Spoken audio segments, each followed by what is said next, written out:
Hi, David, and welcome to Loyalty Economics. We are answering the question today.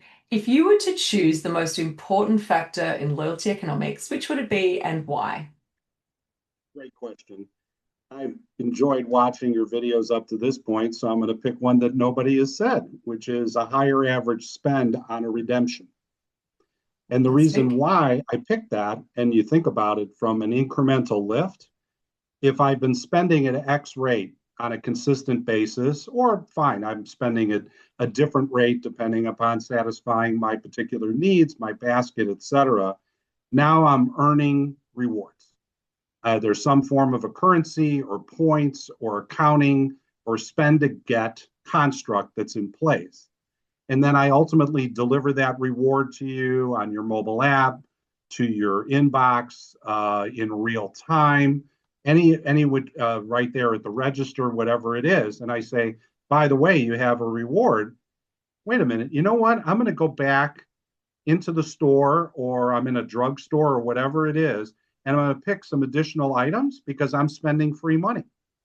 And so the beautiful thing is, when you get a reward, you actually feel like it's worthwhile for you to participate. You have belief in the program because you're redeeming. And if you're spending more on an average basis, it should ultimately cause you to continue to step up and put more units in your transaction. So if it's apparel, when I normally shop, let's say I buy a pair of jeans and a top, now I'm going to buy two pairs of jeans and two tops, and I may even add a dress. Or I'm in a department store and I'm redeeming.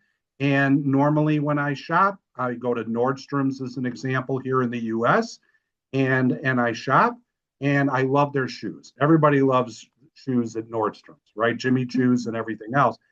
But they're not achieving cross shopping. You're not going into the cosmetics department. You're not going into the ladies' wear and looking at dresses or undergarments, etc.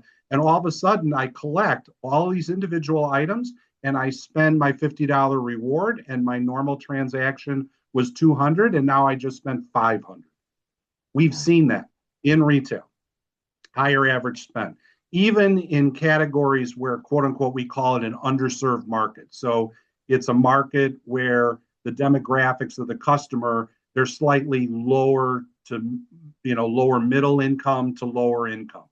So that's an underserved market. They probably don't have a credit card, but they're coming quite often into the store, right? And they're shopping. And then they get this wonderful reward and they're buying for themselves, for their children, they're buying toys, they're buying clothing, they're buying food, etc. In some of these broad concepts like a Target or a Mhm. Walmart, and they redeem their reward, much higher spend. Even in apparel category, the same thing. What does that tell you? That tells you that they understand how the program works, they anticipate getting the reward, they react immediately to it, or they plan ahead knowing that there's a reward, and they actually expand their shopping. Or they're doing things like I just described, which are more immediate and immediately satisfying to treat themselves by using the reward. And we've seen actually a 50 to 75% lift on average transaction when they're redeeming, which is huge. It's so dramatic. And ultimately, when you're redeeming, you become an advocate in the program and you influence referrals as well. So we always look for that, especially in high frequency categories. And we love seeing it. And of course, our clients love seeing it. I'm sure. And I think you've hit the nail on the head here where it is so important to have our members engaging and redeeming in the program and the ongoing financial benefits of this. True. And of course, the old saw when we first started out in this industry, the chief financial officer wanted to see those points and those rewards expire because then they were taking that liability off the books. But in actuality, I think we've convinced most CFOs that redemption is good, liability will come off the books in time.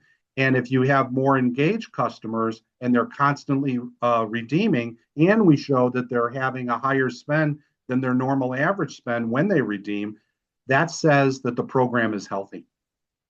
Any tips for encouraging this redemption, even in a short, sharp, simple summary for us? Prompt at point of sale, teach the associates to do a lookup to be able to encourage the redemption, monitor your expiration timeframes, Mhm. let customers know that their points are expiring or their reward is expiring, perhaps have a longer expiration window. Sometimes with some programs that we do, we give a grace period. So if it's a 90-day window to redeem your reward, don't disappoint the customer and have them abandon their cart. Add an extra 30 days in the back end logic. So if they did redeem 10 days, quote unquote, late, still goes through. Oh, happy day. And you got the transaction. There's so many different tactical moves that you can make with the back end technology, as well as training your associates. It's a wonderful thing, and it's delighting the customer. Absolutely. Like you said, delighting the customer and seeing a financial benefit for doing so. It's amazing. Thank you, David. My pleasure. Thank you, Carly.